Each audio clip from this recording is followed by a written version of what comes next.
Manveed. The clay house is situated atop a hill, 8 kilometers from Endiyar in Kottayam district. Manveed is built and now managed by a local school teacher, Manoj, with the help of his friends and family.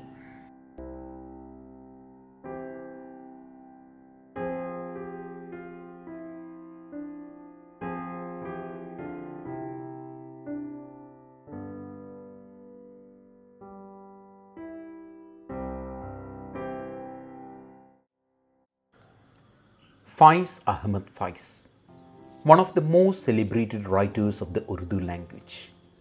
Born in Punjab before independence, he moved to Pakistan when the country was formed and became the editor to Pakistan Times.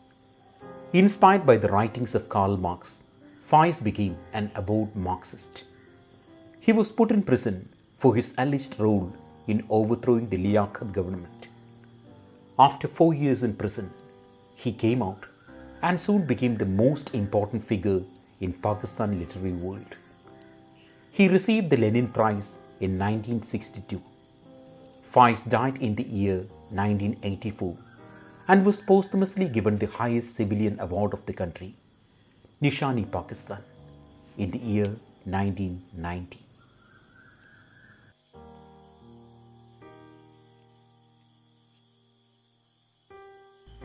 When autumn came. This is the way that autumn came to the trees.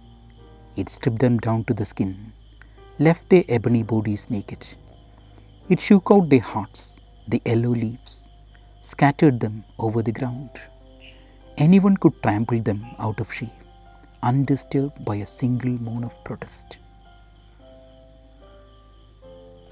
When autumn came, well, that's the name of the poem. Autumn season. We know what usually happens during the fall. Leaves wither. Those are not happy times, good times for the trees, for they lose their leaves. The harsh winter season hasn't arrived yet, but the trees, they have lost their green cover. Where are the birds now? They usually visit these trees, but nowadays they are not seen. An eerie silence now hangs over the landscape of the poem. Is there anything more in the poem? The poet is giving us a verbal picture of what happens to trees when autumn comes. They get stripped down to their skin, leaving their ebony bodies naked, scattering their leaves, which are actually their hearts. What a beautiful image that is. Then the poet says, anybody could trample those fallen leaves, but there won't be a single moan of protest.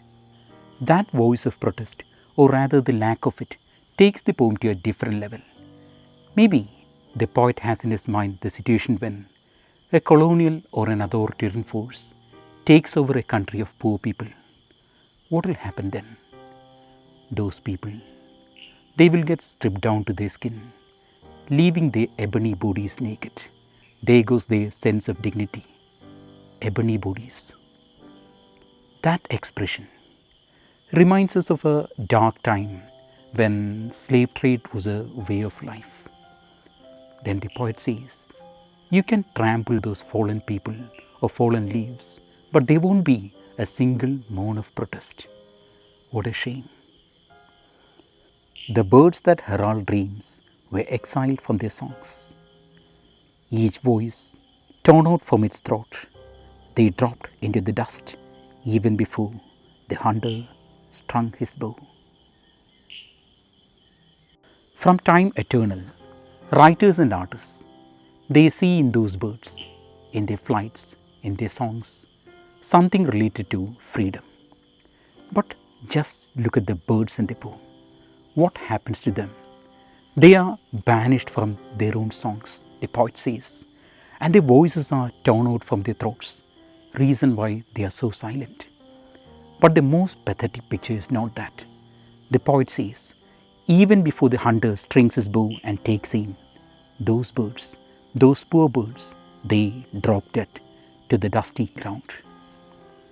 I think those birds could be our writers and artists. They are supposed to be brave, boldly belting out their songs for freedom and justice. They are supposed to inspire us. Here I remember poets like Lorca, Neruda, Nazim Hikmat of Turkey. They wrote for justice, freedom, and other ideals. They fought for their countrymen, their people, at different ages. But what happens to the poets and artists of the poem?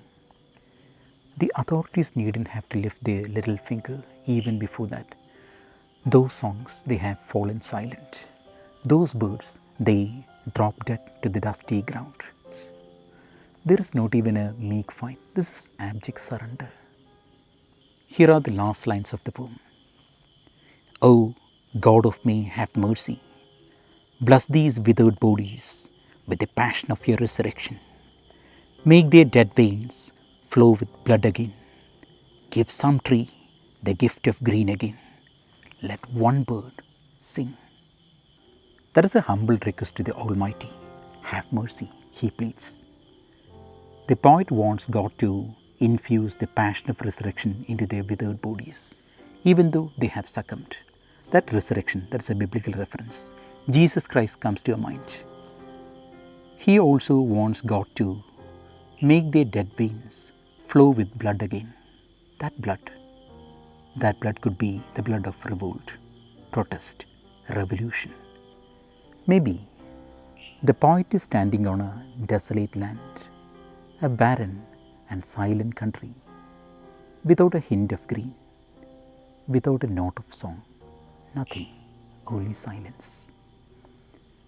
He pleads to God, give some trees the gift of green again, and let one bird gather courage to belt out its songs of freedom and justice.